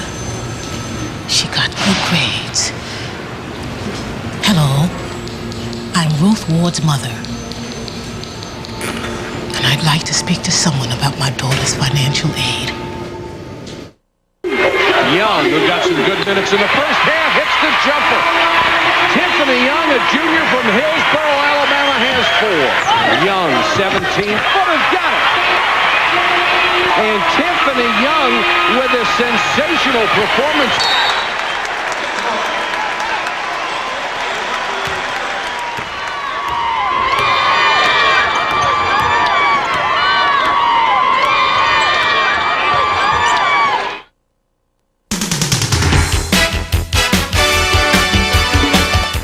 Welcome back to Mastodon Spotlight. Time now to go away from the highlights and the chance to speak with one of the coaches here on staff at IPFW. And we welcome back to Mastodon Spotlight the head cross-country coach for both men and women, Mike Frucci. Mike, welcome back. Nice to be back, Mike. As we were talking about getting ready for this segment, you had a long trip last weekend. As you mentioned off air, a 9.5-hour drive up to Minneapolis, Minnesota. Let's talk about that particular meet and everything involving it, the trip, and the good, the bad, and the ugly, and then we'll talk more about the progress of the teams. Okay, that sounds good. It was a real long trip, but it was a great invitational we went to, the GRIAC Invitational. It's been around for over 30 years and has a lot of ranked teams, 8 on the men's side this year and 4 on the women's side. Had the defending men's NCAA champion in the race from Eastern Michigan, so and a rolling golf course, so challenging and yet really good footing because it's on a golf course. And so we really had a good time. University of Minnesota hosted us well and had a lot of good things happen. How did it come about that you actually got the invite to go up there? Well, I was looking for a big meet and looking for a meet that we could take the team out of state to. Try to do one of those out-of-state meets a year, and just worked out where I called the coaches at the University of Minnesota, and they were receptive to us coming to the meet. And so it worked out really well. The women's coach there, Gary Wilson, was very nice and really set us up well. And so we had a good time there. The men didn't run quite as well. The women ran much better. The women defeated Cleveland State and Missouri, Kansas City, and also set 3 personal bests, including a new school record for a 6 kilometer. It's not all bad. Who was the runner that set that mark? Lauren Simpson. I have a set of twins on the team, and Lauren ran well. What's the reaction like for the team, the chance, like you said, to get out of state? Even though it was a 9.5-hour ride up there, were they excited just to get away from campus and to get out of town? Mike, they love it. They love getting away, and it's really one of our best team bonding times of the whole year, other than cross-country camp when we start. The out-of-state trip is a great time for us to get to know each other and to really get away from our normal competition that we run against all the time, and run against some different schools and running maybe in a different kind of environment, temperature, climate-wise, and for the kids to experience a different state. So it was really a good time for everybody. And you had a chance to actually run, because one of the things I want to bring up is that you had a chance, you were supposed to participate in the Indiana Open meet down in Bloomington, but if I understand it right, Mother Nature got in the way. Yeah, intercollegiates. Last weekend. We were supposed to run. We left really early, and tornado came through, and all the roads to Bloomington got shut down.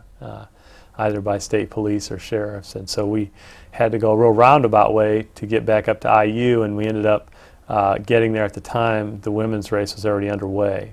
And so our women did not run last week, but our men did run last week. Okay, they actually did. Yeah, they did. Okay. What's the season been like so far?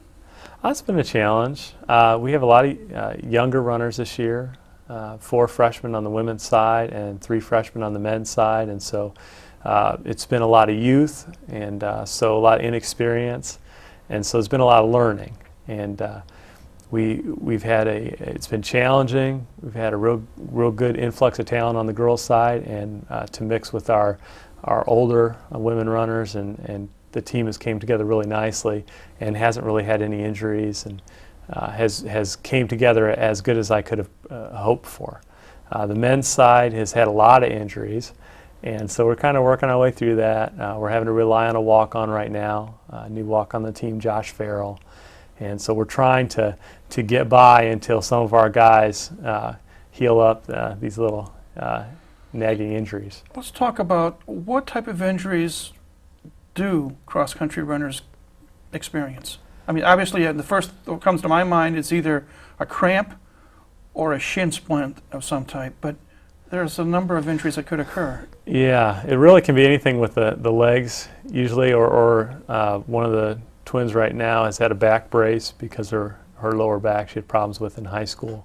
A lot of the injuries this year with the men's team in particular have dealt with the IT band, which is basically a sheath band that comes from the hip all the way down to the knee and runs along the side of the leg. And usually men don't have that problem with the IT band. It's usually an injury associated with women runners.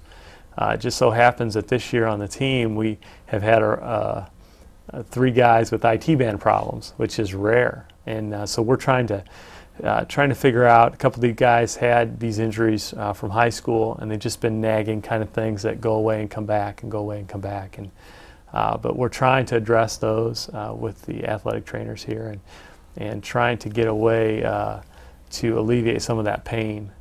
What's the usual medication for that, or prescription outside of not running? Because obviously that's the first criteria. That's the first thing the doctor will always tell you: don't run. But we take ibuprofen and we ice a lot. The problems you get into, muscular problems, aren't that bad because your body provides a lot of blood flow to the muscles, and blood flow heals. Now the problems with injuries in tendons and ligaments, like the IT band is and the Achilles tendon, is that they don't get a lot of blood flow. There's very little blood flow through ligaments and tendons. And so when you do that damage, it takes a long time for the body to heal that. And so that's what we're kind of dealing with kind of injuries that we have this year. Are there any types of preventatives, or is this just basically Mother Nature saying, hey, slow down? I think we have some natural weaknesses, and maybe we need to come up with some exercises, maybe over the summer, that kids that have these problems need to be doing. And we've had the kids do a lot of hopping drills and jumping drills this year, and maybe we need to say, okay, over the summer, you need to be doing these types of drills, and they're to prevent you having that same injury again next cross-country season. And so we'll have to think about those kind of things as we send the kids off next summer, give them some guidance. You mentioned that at the meet last weekend in Minnesota, 3 of your gals had PRs. Mm-hmm. Mind if we get some kudos, and can you give kudos? Oh, sure. All 3 of these girls deserve to have a lot of attention. And starting off with Lauren breaking the school record in 24:02. Previous school record was by Kelly Heath in 1998 at 24:05. Her twin sister ran 24:30. Gina Pruitt ran 24:29. Those were all very good PRs. I think, Gina, that was a 14-second PR over last year. Wow. 14 seconds may not sound much to the average person watching this show, but being involved in running, 14 seconds in some cases can literally be a lifetime. Yeah. That's a major improvement. It is. It's a major improvement. Really, you project that a runner can get 1% to 2% faster each year if you have them on a program, and you really. You go with that, and you hope you get that 2%, or maybe if you're fortunate, you get 3%. But it's really a long process, because once you're in shape, I mean, then the improvements are real slow, and so we need to keep the kids on a year-long system and then keep hoping that we stay away from injuries and we get that 2% every year at least. So. Being in college now and being in Division I program, I want to briefly bring up the one magical word of recruiting. Are you able to keep abreast of what's going on the high school front this fall, or is it basically, is it from a distance, or are you able to have any contact of any type with, or are you able to watch meets or anything like that? Well, I got to be careful. I'm only allowed 3 evaluations per runner and 3 contacts, and so and there are a lot of big invitationals, and so I can't go to every one or I'd exceed my number of evaluations. Even if I didn't really even look at the kid while I was there, I was at the meet where they competed. So I have to be real careful about that. I have not this year gone to any high school meets. I did make a list after last year, did a lot of research on the top 20 or so returning athletes that would be seniors and sent them packets from IPFW in August. And so now I'll continue to try to keep in touch with those athletes as we approach the early signing period in November, and hopefully we can get some of those athletes signed. But really I haven't had the time to go to meets. Kind of hard when you've got 2 teams to take care of here on campus. Yeah. John says we're almost out of time in this segment. Briefly, if you can, let's talk about what's ahead for this cross-country program. I think a lot of great things. We've got good young runners. Our men's team is led by a freshman, a PR of 27 flat for the 8K. So, and his name? Cody Brown from Central Noble. And so we have a lot of young runners. We're led by them, and we just need to build on that and build the team piece by piece each year until we get the program competitive at the Division I level. We're competitive now, but we can be more competitive. Final quick question. This weekend, you're going down to Indiana State University, Terre Haute. Big invitational, but there's more than one reason you're going down there.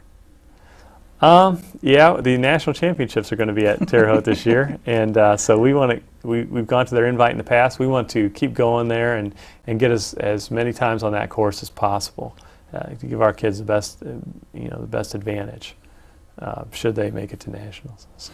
Well, we wish them well. We wish you well. Hope all your kids get healthy, especially on the men's side, and we'll come visit again in a few weeks when the season winds down. But thanks for coming over today. I appreciate it, Mike. Mike Frucci's been our guest, the head cross-country coach for both men and women here at IPFW. Time for another break, and when we come back, my partner in crime is coming on board. It's Ryan Perrott to talk volleyball. That's when Mastodon Spotlight returns in just a moment.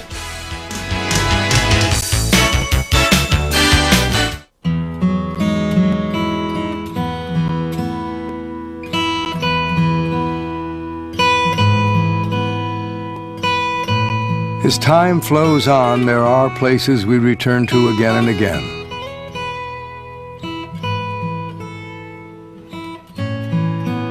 Places that comfort us with their serenity.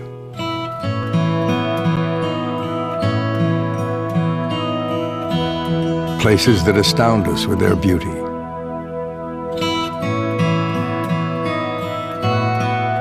Places where our memories come to life. Precious places, timeless places, places that with your help can endure forever. I'm Paul Newman. Help the Nature Conservancy save the last great places around the world. I was a liberal arts major in college. I didn't speak a second language. What could I? What could I offer the Peace Corps? The answer surprised me. I served in South Africa teaching HIV/AIDS awareness. Working with my students in Nicaragua was a great experience. We taught each other a lot about our countries and cultures. This is the Peace Corps today. Redefine your world. Join the Peace Corps. Apply now at peacecorps.gov. All over America, people are taking the National Radon Test. Have you? You put me on the spot! True or false? Radon is the second leading cause of lung cancer. True. I'd say false. No, it's true. That's something new to me. The Office of the Surgeon General recommends all homes be tested for radon. False. It's true. True. That's bad. We should get our house tested. Here, I'm gonna call it. 1-800-SOS-RADON. How can you not call? 1-800-SOS-RADON.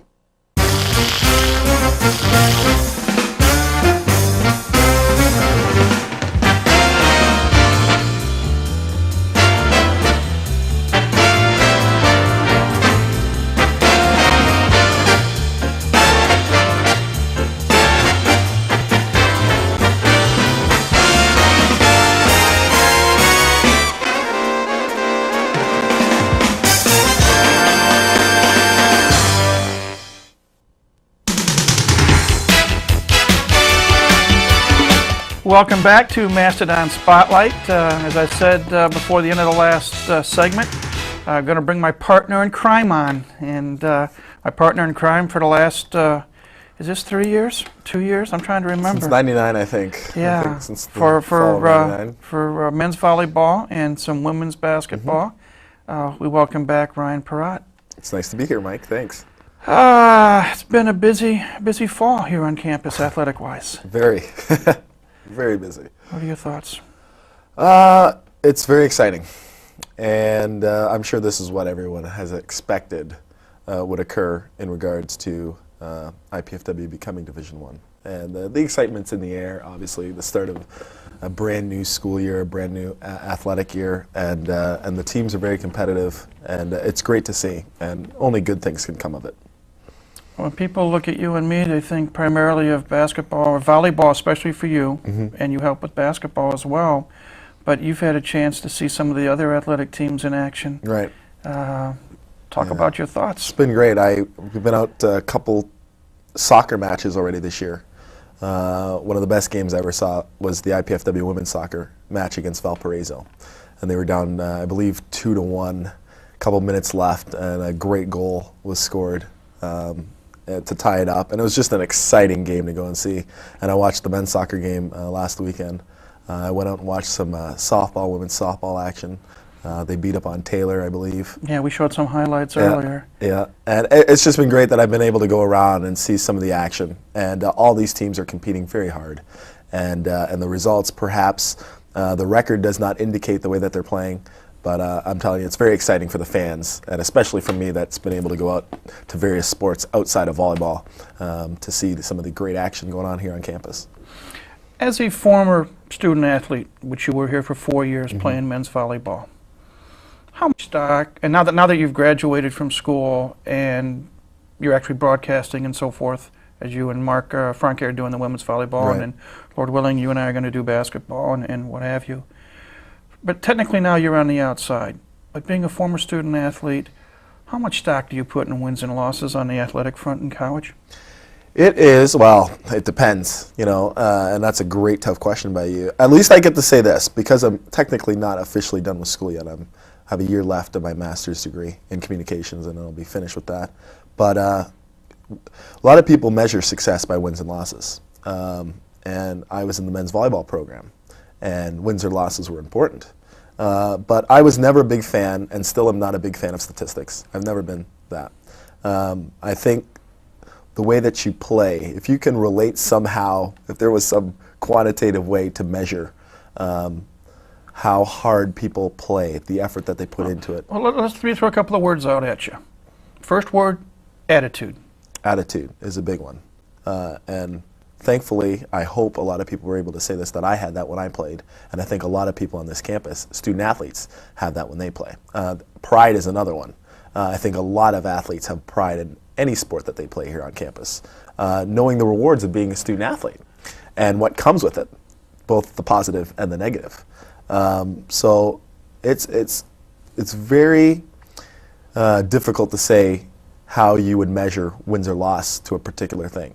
I'm not a big fan of statistics, but at least I was able to say I was very successful over my 4 years. How other people want to measure their success, so be it, if they want to use wins and losses. Let's throw a couple of other words out because I'm having a little bit of fun right now. Effort. Effort. Effort's key, especially now that we're Division I and the caliber of play in all the sports have gone up. Aside for, of course, men's volleyball that they've participated under Division I for a long time. But the level has increased, and work ethic which probably can go under that effort category of all these other teams. They don't care if you've had a bad day. You know, the UCLAs, the USCs, the IUs, they don't care if you've had a bad day. If you didn't want to work out today, or you failed a test or something like that. They just want to beat you on the court. And so work ethic and effort and attitude and pride and hard work and focus, all those things come in together. They're all integrated Let me together throw two for more success. words at you. Go ahead. Motivation. Motivation. That should come from within as an athlete. If you cannot get motivated to play Division I athletics, then perhaps you should find another occupation, because there's nothing so exciting, more fun, more enjoyable to go out and compete, and that motivation should come from within. Finally, the relationship I versus team. Check your ego at the door. I remember the very first meetings that I had when I was playing for Coach Ball back in the fall of '95, our first meeting, and he had said, doesn't matter what high school you've come from, what club program, you could have been a star, you could have been the MVP, you could be anything. Check your ego at the door so this team could be successful. And believe it or not, we were. And everybody had to buy into their role, and that's another big key to success. So much for Philosophy 101. Let's move on to a couple other things. As we said, you and Mark Franke have the fun job of bringing women's volleyball to our viewers here in College 56. In fact, following this program this week, you and Mark are going to take to the airwaves as Coach Kelly Hartley's squad gets ready to take on the Golden Flashes of Kent State University from Kent, Ohio, outside of Cleveland. Yep. The Golden Flashes, if you didn't hear me right or if I mispronounced it. You've had a chance to see this team. Your thoughts? Very competitive team. The problem that the team has run into lately, anyway, has been what I have believed, and I know Coach Hartley and I have kind of talked about this and discussed it, is fatigue. They have played a lot of matches, and in such a short period of time, they've played a lot of matches, and the majority of those matches have been on the road. They've had to travel. There was a weekend where they went to Purdue, then they flew up to San Francisco, California to play in a tournament, and then come back and play.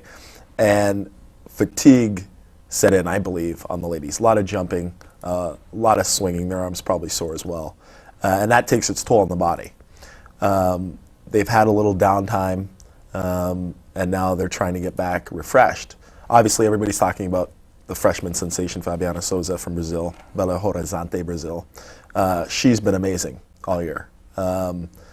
She perhaps has seen too many balls, perhaps, but she's done a nice job stepping in to the IPFW women's volleyball program. A lot of people talk about Lindy Bankowski, the setter, at 5'4". I still think she does a fabulous job, but perhaps fatigue was setting in for her as well. Talk about the improvement you've seen in her from last year when she was the sole setter on this team, an incoming freshman. So she came in here from a very successful high school program at Temperance Bedford High School, but just outside of Toledo on the Michigan side. Right.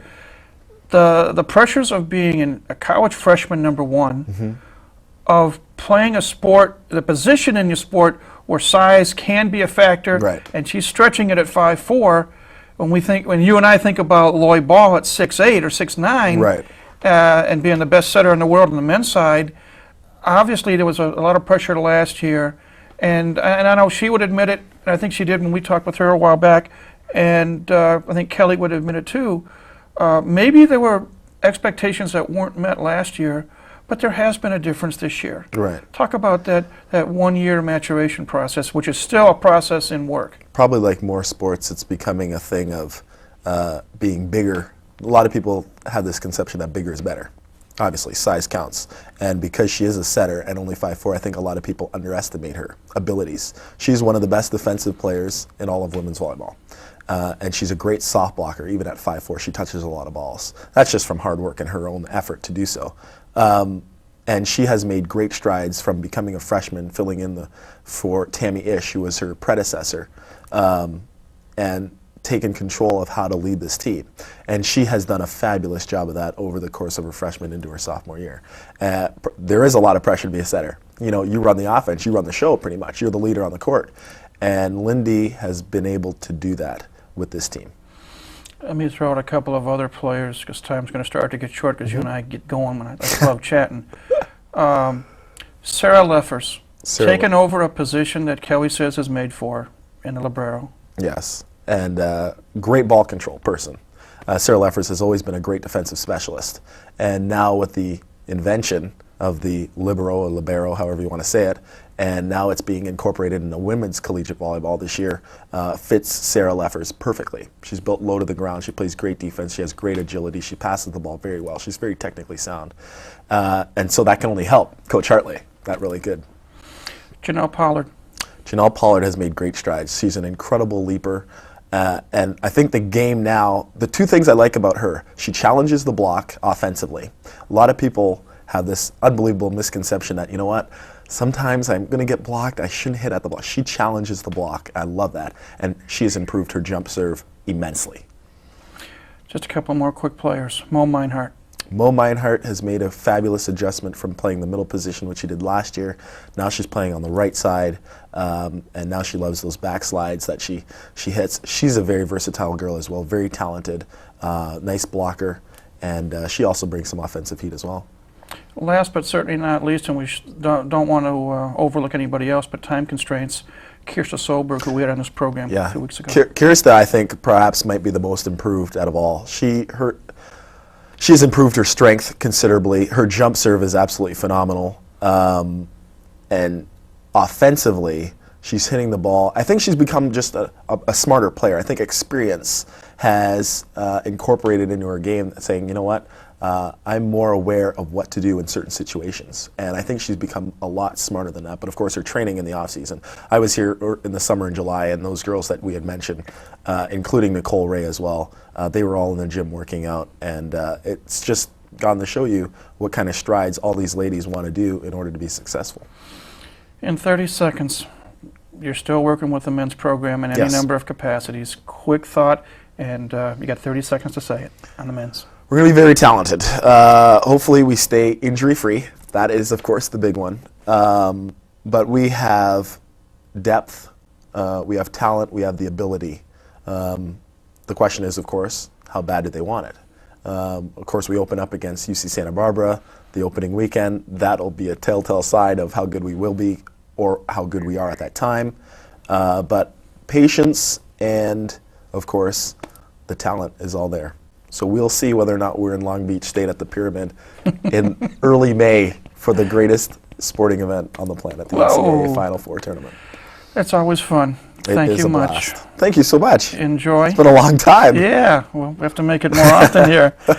Ryan Perrott has been my guest, my partner in crime. He does a heck of a job here, both at the university and helping me to look semi-good on occasion here on College 56. I want to thank Ryan.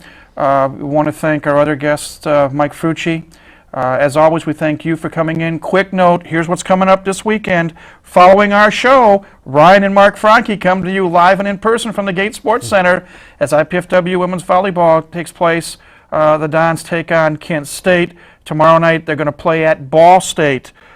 We mentioned cross country with Mike Frucci a little while ago. They're taking place, have a meet at Terre Haute at Indiana State University. We wish them well. The tennis teams are in action. Women are at women are at Ball State, and men are at Louisville. We wish them well. Soccer, tomorrow night, women home at the Hefner Fields against Wright State at 6 o'clock. And then next Tuesday, they go up to East Lansing to take on the Spartans of Michigan State. And on Sunday afternoon at 1 o'clock, the men's soccer team back in action here at home on the Hefner Field against Western Illinois. That's about it for this week. Thanks to everyone. Thanks, as always, to you for tuning in to see what's going on with IPFW Athletics. I invite you to come back again next week. And until then, this is Mike Maas saying, have a great week and go Dons.